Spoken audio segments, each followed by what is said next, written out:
ressemble. Il est le Dieu de gloire, élevé dans les cieux. Personne n'est comme lui. Personne n'est comme lui. Personne n'est comme lui. Personne n'est comme lui. Personne n'est comme lui.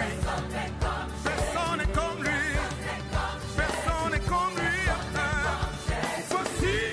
Voici, il vient. Au son de la trompette, chevauchant les nuées, brillant comme le soleil, élève la voix, comme c'est le jubilé. Radio Sion, dansez. Voici, il vient. Amen. Acclamons pour celui qui règne, celui qui est Seigneur. Amen. Vous nous asseoir.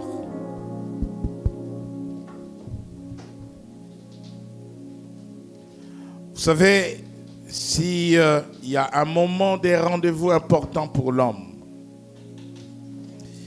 s'il y a un moment des rendez-vous où chacun ne devra pas manquer, c'est les rendez-vous avec Jésus. Amen. Vous savez, des fois, vous allez à certains endroits et vous vous dites, si je savais, je ne serais pas venu. Parce que j'ai perdu mon temps. Ce n'était pas bon. Ce n'était pas intéressant. J'aurais dû faire autre chose. Mais David disait, je suis dans la joie lorsqu'on me dit, allons dans la maison de l'Éternel. Amen. Pourquoi était-il dans la joie? Parce qu'il n'y a pas autre chose qui peut procurer la joie.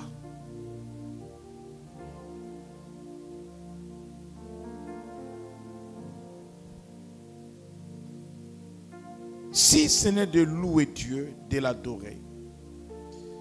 Et surtout d'entendre sa voix. De recevoir de lui des directives de la vie. Jésus dit, je suis le chemin, la vie et la vérité. Parce qu'il est le chemin, il nous montre les chemins que nous devons suivre. Il est la lumière. Nous sommes dans un monde de ténèbres où Satan a aveuglé de milliers de personnes de manière à les empêcher à vivre la splendeur de la gloire de Dieu. Mais nous qui avons accepté Jésus-Christ comme Seigneur et Sauveur, les masques sont tombés, les voiles déchirés. Nous contemplons à visage ouvert la gloire de notre Dieu. Amen. Lorsque nous venons au rendez-vous du Seigneur, nous choisissons la bonne chose. La vie est faite de choix.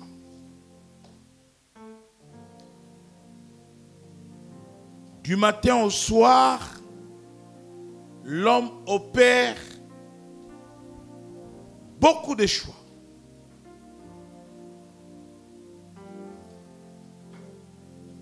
Se lever de son lit, c'est un choix.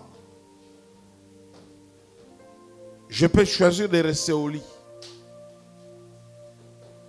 Mais j'ai choisi de me lever. J'ai choisi d'aller au travail. J'ai choisi de manger. J'ai choisi de m'habiller. J'ai choisi mes amis. J'ai choisi mes fréquentations. Nous faisons tellement de choix. Et lorsque tu fais 10 choix, si le Seigneur n'est pas avec toi, si le Seigneur ne t'a pas éclairé, sur 10 choix, tu peux faire 8 mauvais choix. Alléluia. Et les mauvais choix de l'homme vont avoir toujours une conséquence négative sur sa vie. Et les bons choix, c'est ce qui nous donne la joie de vivre. Alors, venir au rendez-vous de Christ tel que nous sommes venus, malgré nos multiples occupations, c'est un choix que nous opérons. Voyez, vous êtes là alors que vous avez beaucoup de choses à faire. Il fait beau, vous serez dehors, vous serez allé au parc, vous serez allé, surtout que nous sommes à côté d'Island-Land. Vous serez allé au parc, vous serez allé au restaurant. Peut-être que depuis le matin, vous n'avez pas bu, vous n'avez pas mangé. Un choix fait pour venir au rendez-vous du Seigneur. Laissez-moi vous dire que vous avez gagné. Alléluia. Il n'y a pas de perte. Parce que vous ne pouvez régner que par la connaissance. Et cette connaissance s'acquiert dans la maison du Père. Cette connaissance ne s'acquiert pas à l'université. Pas en entreprise.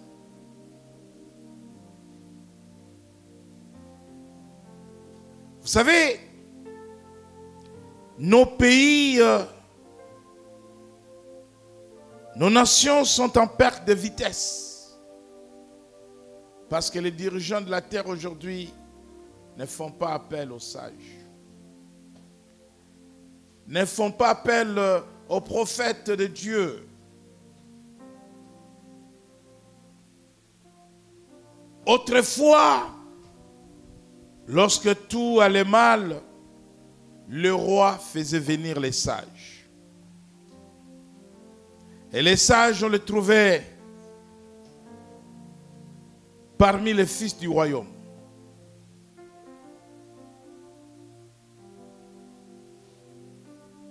Et cette sagesse s'acquiert dans sa parole. La connaissance de la parole. L'église, c'est pour prier. C'est pour apprendre. C'est pour acquérir la connaissance. Quand tu acquiers la connaissance, avec cette connaissance, tu règnes. Tu gouvernes. Parce que nous sommes appelés pour cela. Acclame le Seigneur.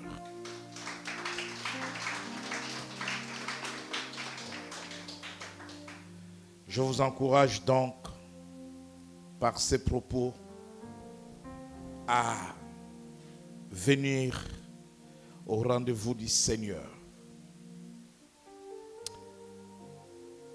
Dieu nous a mis une pensée ce soir. C'est de parler de la puissance de la justification.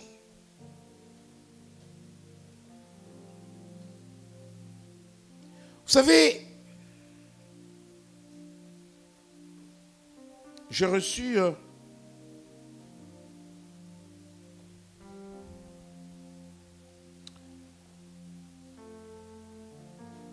trois personnes à la fin du culte, étant liées par les liens familiaux et connaissant les mêmes problèmes.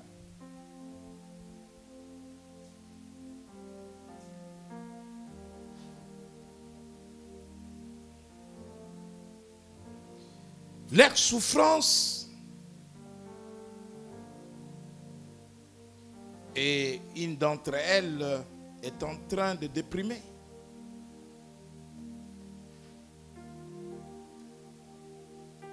C'est le fait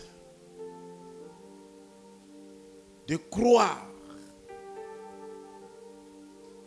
étant donné qu'ils viennent d'une famille pécheresse, la famille plongée dans l'occultisme, la sorcellerie, qu'elles aussi sont condamnées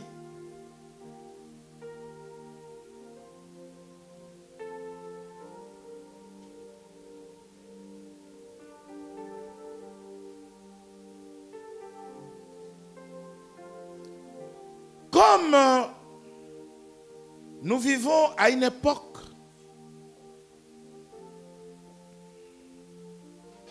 dans le monde évangélique,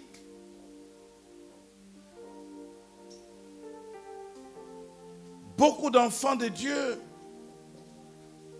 sont attachés aux fausses prophéties, aux choses qui détruisent même leur âme, qu'à celles qui construisent. Elles seront en contact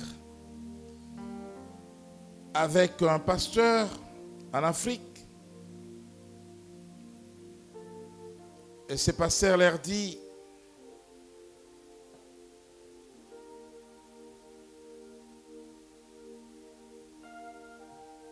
vous devez prier le jour de votre naissance, parce que ce jour-là, vous avez été vendu à Satan. Et quand elles étaient en train de m'expliquer ces choses, elles étaient en pleurs, au point où elles ont fui la maison familiale. Elles sont dehors, dans la rue.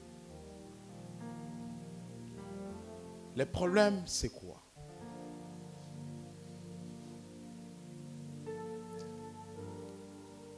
Ces jeunes se considèrent comme des condamnés, comme destinés à aller en enfer, comme des maudits. Leur vie, c'est un gâchis. Parce que la maman est sorcière, parce que le papa est sorcier, parce que tel est dans les fétiches, parce qu'on nous a fait, on nous a donné, on nous a rendu.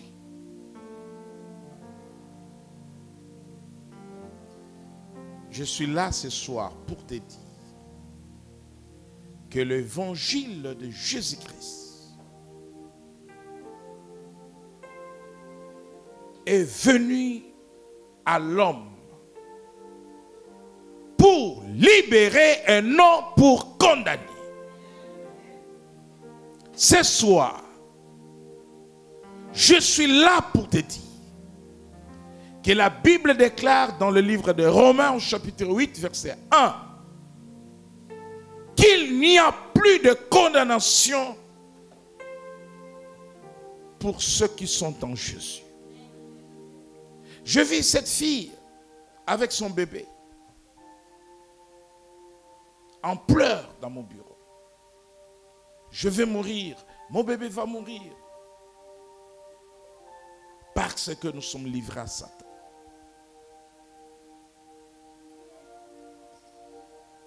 J'aurais bien voulu leur dire que Jésus vous aime, que Jésus vous a donné la vie. J'aurais bien voulu leur dire que vous ne mourrez pas. Vous vivrez et vous rencontrez les œuvres de l'Éternel. L'évangile de dire et de faire croire au peuple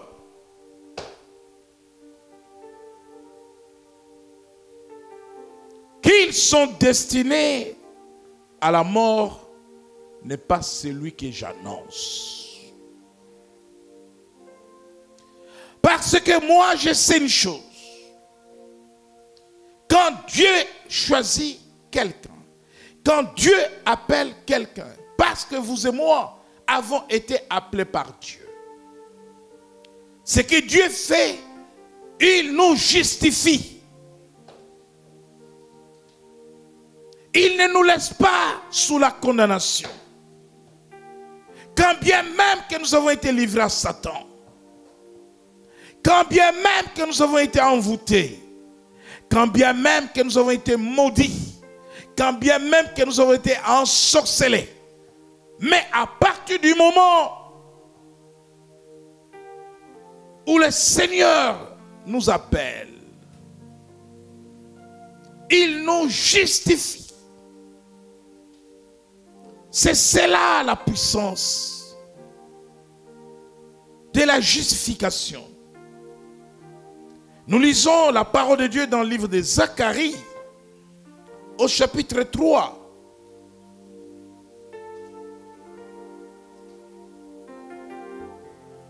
Zacharie chapitre 3, verset 1er. Est-ce que nous pouvons nous lever pour lire la parole? Lèvons-nous pour cette lecture.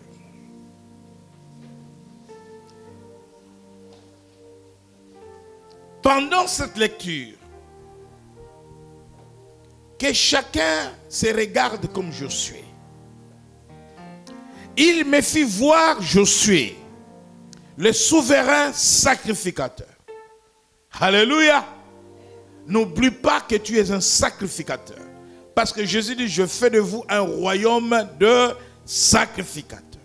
Tu es un sacrificateur. Il me fit voir Josué, le souverain sacrificateur, debout devant l'ange de l'Éternel. Et Satan qui se tenait à sa droite pour l'accuser.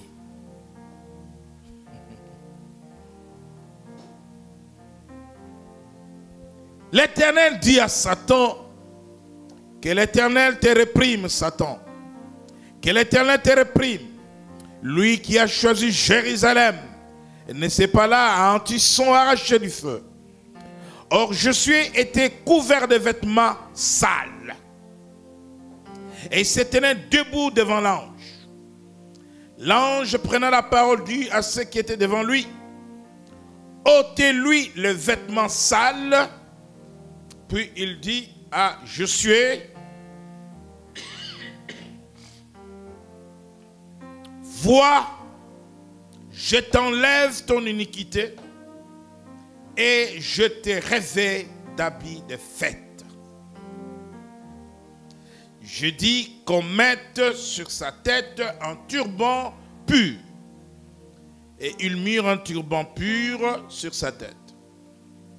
Et ils lui mirent des vêtements. L'ange de l'Éternel était là. Parole du Seigneur. Prenons place. Bien-aimé dans le Seigneur, les accusateurs de ta vie sont toujours derrière toi.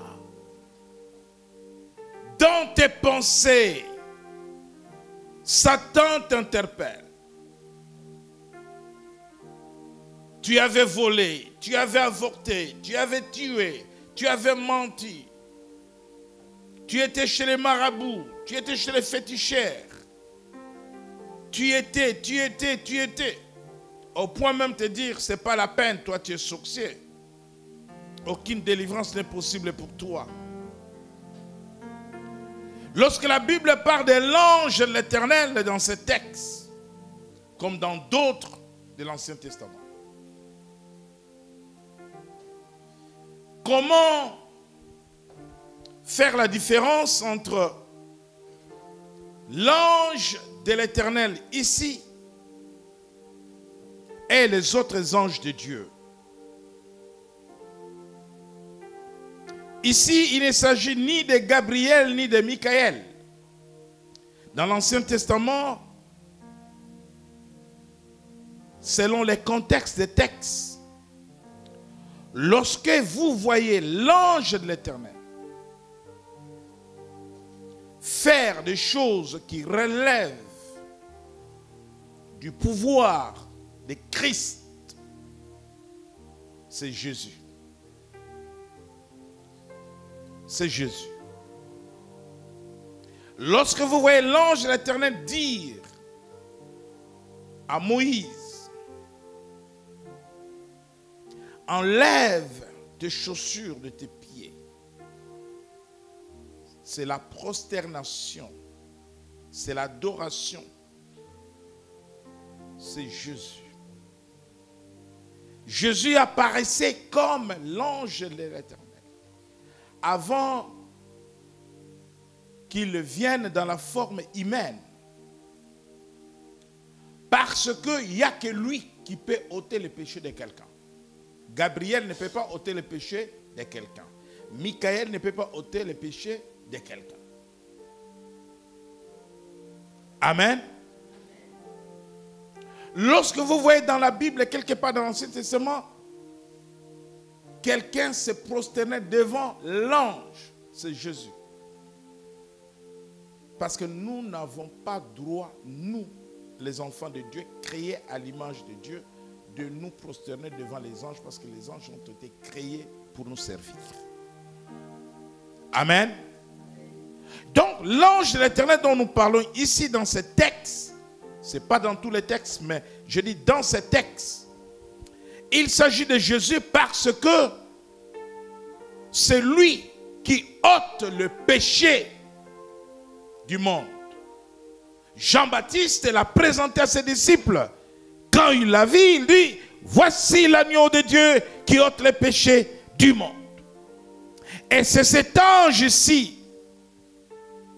Josué était là, sale. Les habits sales ici représentent les péchés. Il est sacrificateur. Comme toi, tu es sacrificateur. Il est sacrificateur. Aujourd'hui, on dirait à l'instar du pasteur ou de l'apôtre ou du prophète, de n'importe quel ministre de culte ou ministre de Dieu. Oui, Satan, il sait d'où tu viens.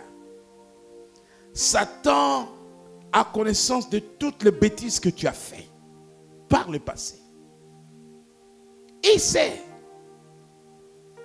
Mais il revient dans tes pensées pour t'accuser, pour te charger, pour te culpabiliser. Dieu ne culpabilise personne. Dieu pardonne. Satan, lui, il vient charger les gens. Pense à ce que tu avais fait il y a quelques années. Imaginez-vous que sur le plan de droit, Moïse pouvait être vu comme un criminel parce qu'il a tué quelqu'un en Égypte et il a fui loin de l'Égypte. Et bien longtemps, oh Dieu est bon, il va chercher même des criminels pour libérer son peuple. Alléluia. Mais Dieu savait que Moïse, souvenez-vous du message que je vous avais annoncé sur la destinée. Pourquoi tous les jeunes garçons, tous les enfants qui naissaient au temps de Moïse étaient mis à mort, alors que lui, il a été sauvé des eaux? Et c'est la signification de son nom. C'était sa destinée. Malgré qu'il a tué, Dieu n'a pas dit non, à partir du moment où tu as tué, tu ne seras plus libérateur. Non, ce n'est pas parce que tu as volé hier. Ce n'est pas parce que tu as menti hier. Ce n'est pas parce que tu as commis une faute grave que Dieu change ta destinée. Il ne changera pas ta destinée. Il va corriger tes erreurs. Il va te pardonner. Il va te sanctifier.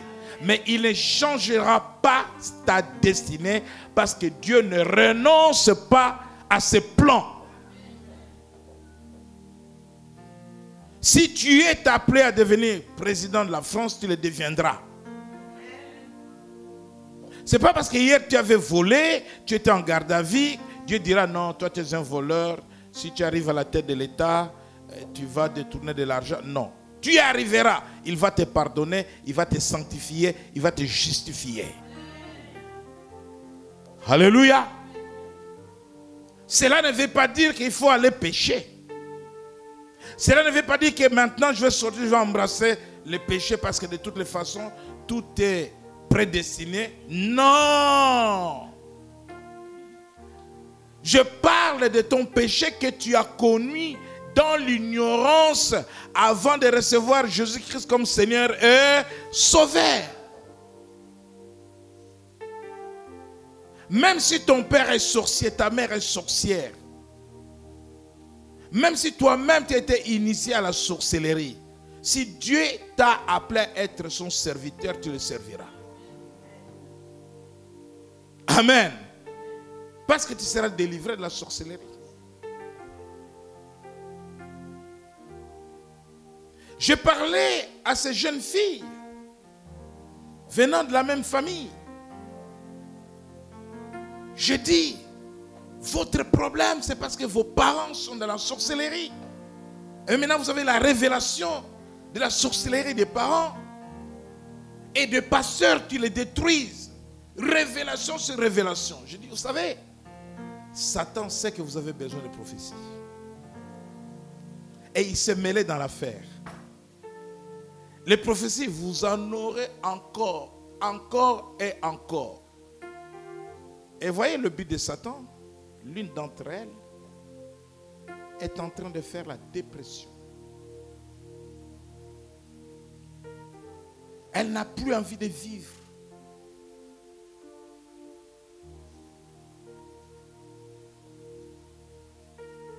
Vous qui allez chercher toujours à connaître, à sonder, à approfondir, quand tu rentres dans cette histoire-là, tu oublies la puissance et la justification de Jésus. Je leur ai parlé d'Abraham. Qui est Abraham? D'où vient Abraham? Mais c'est le père de la foi. Mais ses origines, avant que Dieu l'appelle, est-ce que ses parents connaissaient Dieu? Est-ce que ses parents servaient Dieu? Ils étaient dans l'idolâtrie. Mais c'est pareil comme toi et moi. Nous venons des familles idolâtres où on a vénéré le serpent, on a vénéré les singes, on a vénéré les esprits des montagnes, des eaux, des divinités païennes. Mais le jour où Dieu t'appelle, le jour où Dieu t'a choisi, il va jusqu'à te justifier.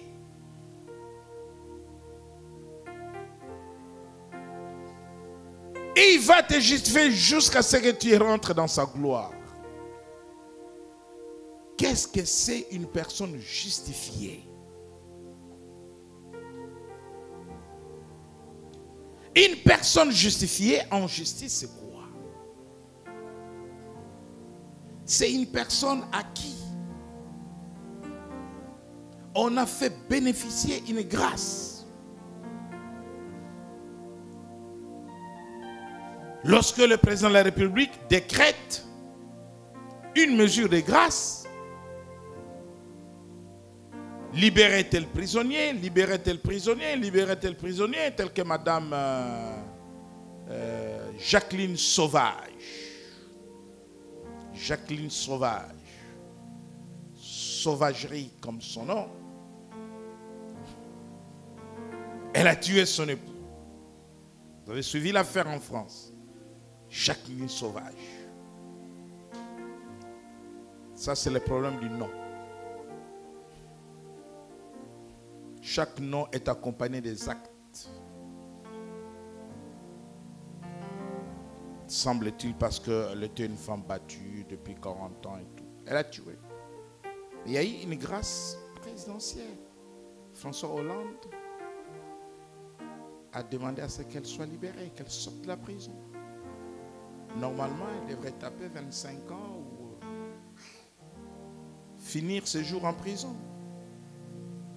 Mais le fait qu'elle sorte de la prison ne veut pas dire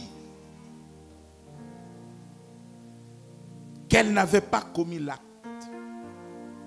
Et c'est pour cela que pour nous qui sommes enfants de Dieu, nous qui avons été condamnés par nos fautes, la Bible dit dans le livre des Colossiens, au chapitre 2, verset 14, il a effacé l'acte dont les ordonnances nous condamnaient et qui subsistait contre nous, et il l'a détruit en le clouant à la croix. Alléluia. Quand Dieu appelle Abraham, Dieu n'a jamais rappelé à Abraham, tu sais, ton père c'est un sataniste, toi quand tu étais enfant, tu étais sur l'autel des sacrifices des divinités babyloniennes et tout ça en Chaldée. Alléluia.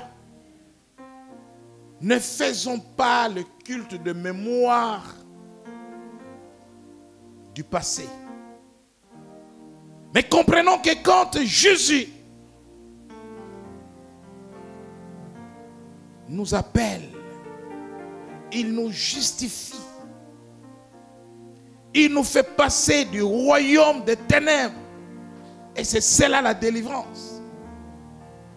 Il est venu libérer les captifs.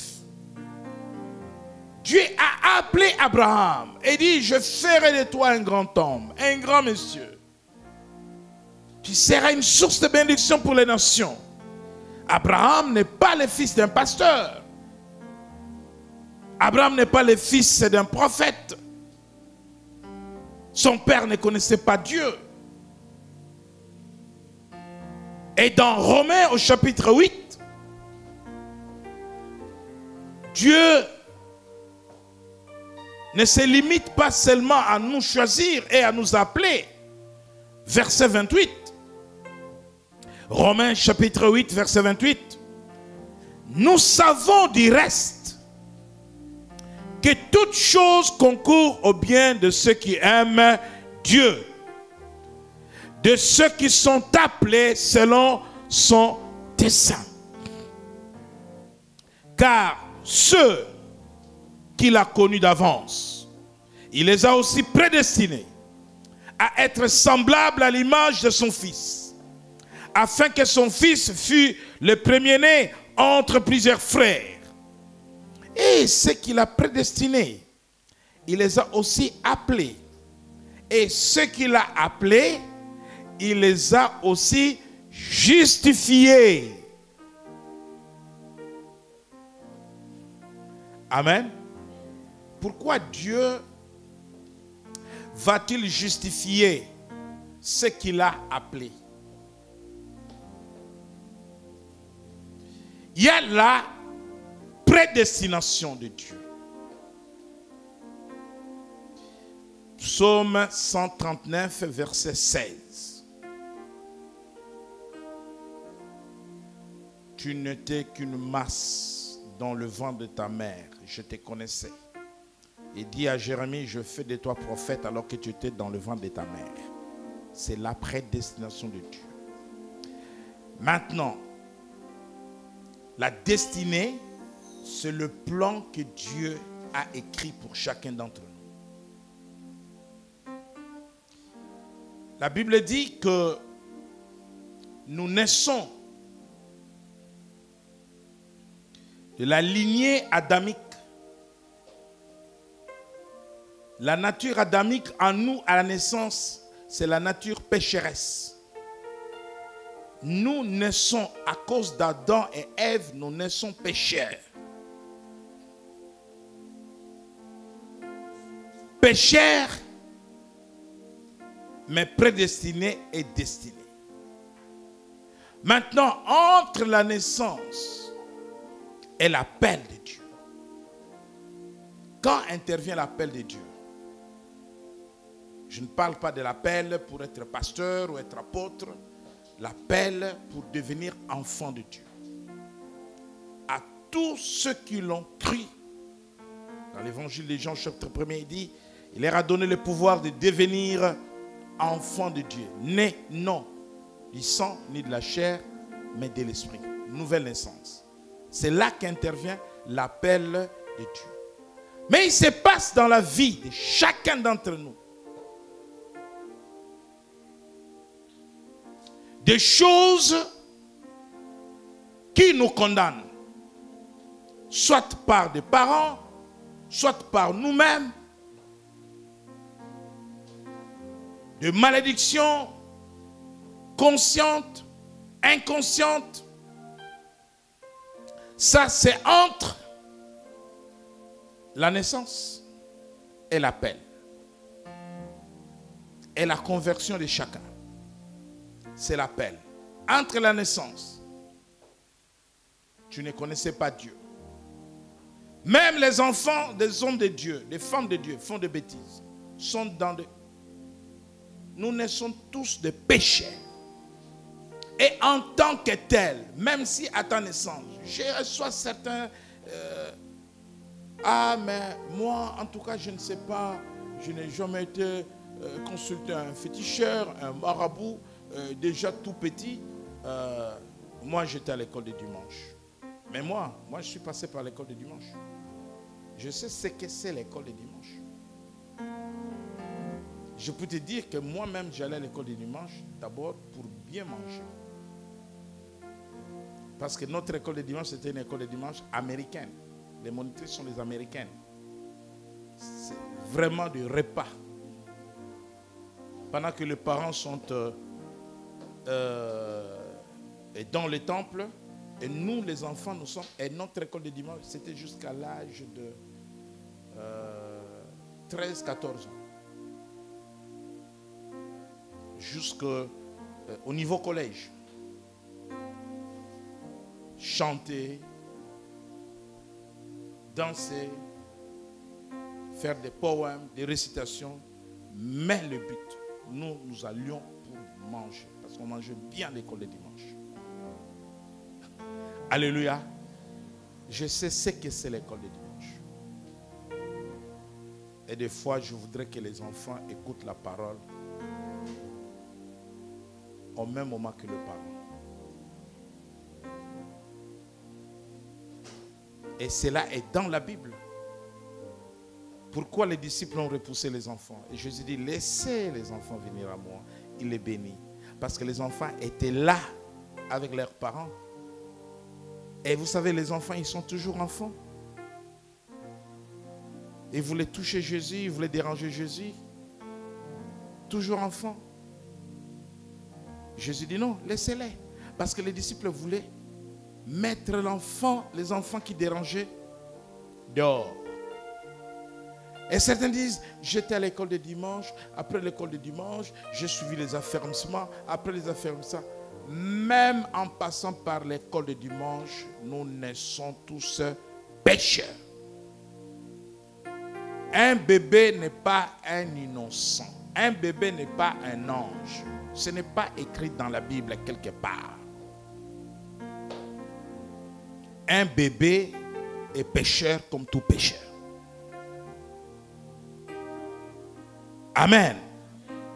Il naît avec la nature adamique, la nature pécheresse. Alors, quand nous sommes appelés, Dieu sachant que nous avons été prédestinés et que nous ne pourrions pas rentrer dans son plan tel que nous sommes, parce que nous sommes des condamnés.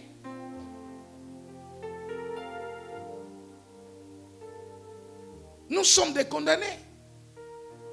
Alors, pour permettre que tu rentres dans le plan de Dieu, que tu accomplisses les choses pour lesquelles Dieu t'a envoyé sur la terre, après l'appel, tu es justifié. il fallait que Christ donne sa vie pour cela, pour que tu sois justifié. Amen. Et personne ne peut rentrer dans la gloire s'il ne peut pas passer par la justification. Voilà pourquoi à partir de ce moment-là, tu n'es plus une personne chargée. Tu n'es plus une personne qui porte un poids, une culpabilité du passé. La Bible dit, jamais un homme a parlé avec Dieu comme Moïse, face à face. Sœur Betty. Tu vois, je parle avec la sœur Betty face à face. Dis-moi bonjour. Bonjour. Bonjour. Ah, sœur Betty, ça va? Moïse avec Dieu, c'était comme ça. La seule personne sur la terre qui a parlé à Dieu comme ça. C'est pour ça, à chaque fois que Dieu a appelé Moïse, il dit, même ton assistant Josué qui reste là, tu rentres seul. Tu montes seul. Parce que tout le monde n'avait pas le privilège de voir Dieu. Le jour où Moïse a demandé à Dieu de parler au peuple, le peuple entendait la voix de Dieu comme des tonneurs. Non, Moïse, parle, non, qu'il te parle, toi que tu nous parles. Mais Moïse supportait la face de Dieu. Vous voyez la grandeur de cet homme. Ex-monsieur criminel. Vous comprenez quelque chose? Ex-monsieur assassin. Parle avec Dieu. Vous savez? Parce que tout son passé criminel avait été effacé, annulé.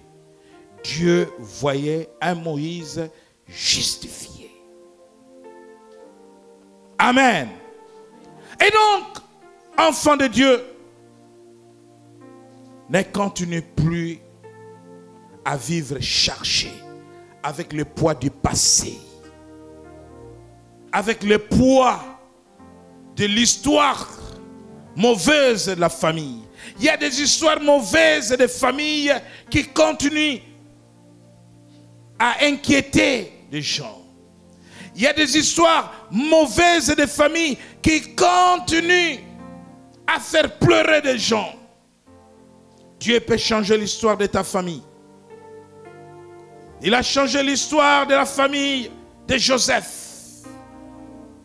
Même le vendeur de Joseph, ses propres frères, sont arrivés en Égypte comme des princes, honorés. On ne construit pas l'avenir avec le passé. On construit l'avenir avec Dieu et par sa grâce. Alléluia! Ne vivez pas sur les décombres des choses du passé. Ne vivez pas sur les décombres de mauvais souvenirs. Parce que la puissance de la justification est là. La puissance de la justification. La puissance de la justification.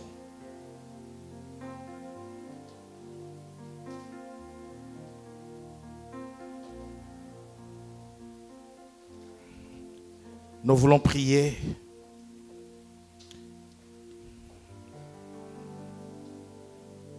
Tu penses que tu es condamné. Tu penses qu'il y a une malédiction familiale. La malédiction, c'est une condamnation. Il y a des personnes qui sont malades,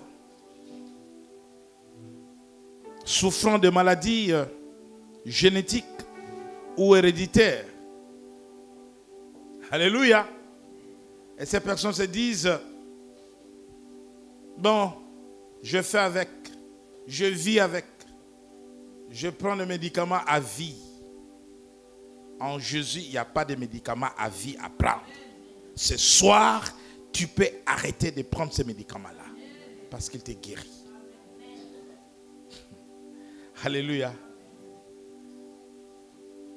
Je parlais avec une jeune fille dans mon bureau la semaine dernière. Vraiment jeune. Et j'étais choqué par ce qu'elle m'avait dit. Elle m'a dit, depuis 1 an,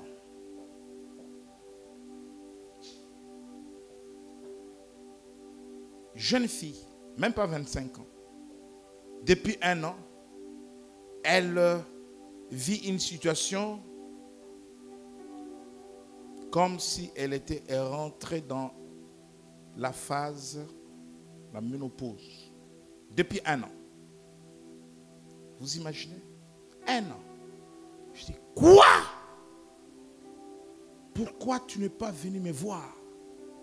1 an. Tu n'as même pas 24 ans. Mets-toi à genoux.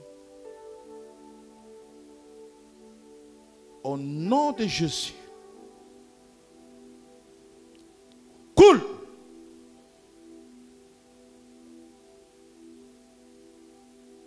Amen. Et ce matin, à la fin du culte, je dis, et alors? Elle me dit, ça y est. Je dis, c'est vrai? Elle me dit, oui. Tu as dit à maman? Oui. Je dis, viens, on va aller voir maman. Maman, c'est vrai ce qu'il me dit? Mais oui, il fallait qu'elle témoigne. C'est vrai, Bishop. Alléluia. Qui peut te condamner à une maladie? Qui peut t'accuser? Qui peut te dire c'est ta faute parce que tu avais avorté et voilà maintenant tu ne peux pas concevoir? C'est faux. Tu peux concevoir. Alléluia. Qui peut te dire cette maladie-là, c'est ta faute? Certes, c'est ta faute. Certes, tu as commis des erreurs. Certes, tu as fait des bêtises. Mais Jésus te pardonne. Et tu es justifié. Justifié, ça ne veut pas dire qu'on n'a rien fait. On a fait des choses. On a vu que les sacrificateurs de Josué avaient des vêtements sales. Satan n'a pas dit n'importe quoi. Satan peut dire ce qui est vrai, semblable. Mais il n'a pas le pouvoir de t'accuser ni de te condamner. Il a accusé Josué et l'Éternel a dit, je t'enlève le péché. Et ce soir, il te dit, je t'enlève la maladie. Ce soir, il dit, je t'enlève la mort. Il enlève toute condamnation. Il n'y a pas de maladie héréditaire. Pourquoi héréditaire? Pourquoi tu dois porter la maladie de ton père? Pourquoi tu dois porter la maladie de ta mère? Pourquoi? Tu sais pourquoi tu ne peux pas porter sa maladie? Parce que tu es venu par elle, par la chair. Amen. Maintenant, quand Jésus t'a enfanté en esprit, la chair ne compte pas. Ceux qui sont nés de Dieu sont nés de Dieu par l'esprit, pas par la chair. Alléluia. Nous voulons prier, lèvons-nous dans la présence de Dieu. Il n'y a plus de condamnation pour ceux qui sont en Jésus-Christ.